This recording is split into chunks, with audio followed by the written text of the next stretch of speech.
Sunday కదా chicken curry చేయడం కోసం మసాలా ప్రిపేర్ చేస్తున్నాను అనమాట. మనం నాన్ వెజ్ చేసేటప్పుడు మసాలా అప్పటికప్పుడు ఇలా ఫ్రై చేసుకొని పౌడర్ చేసి వేస్తే కనుక చాలా చాలా బాగుంటుంది. గ్రేవీ కర్రీలో కొంచెం మీరు సోంపుని కూడా వేస్తే ఆ టేస్ట్ ఆ ఫ్లేవర్ చాలా బాగుంటుందండి.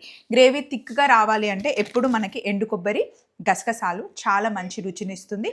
అంతేకాకుండా థిక్ గ్రేవీ కూడా చేయొచ్చు అనమాట.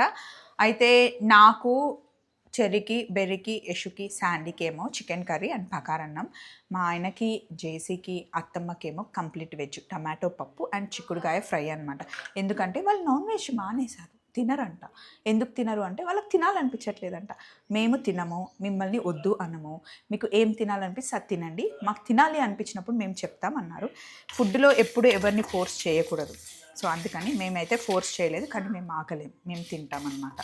సో ఈరోజు మార్నింగే 5:30కి ఇంట్లో బయలుదేరి 6 o'clockకి మేము గచ్చిబౌలికి వెళ్ళాము. అక్కడ 5K రన్ పెట్టారనమాట. చాలా మంది వచ్చారు. నేను మా ఆయన చక్కగా 5 kilometers రన్ చేసాం. నేనైతే 4 kilometers రన్ చేసి 1 kilometer మటుకి అప్ అండ్ డౌన్స్ ఉన్నప్పుడు కొంచెం వాక్ చేసా. బాగుండింది ఫీల్. చాలా మంది వచ్చారు అండ్ చాలామంది మన సబ్స్క్రైబర్స్ కలిశారు. అందరితో మాట్లాడాను. ఇంతకీ మీ సండే ఏంటి ప్లాన్స్?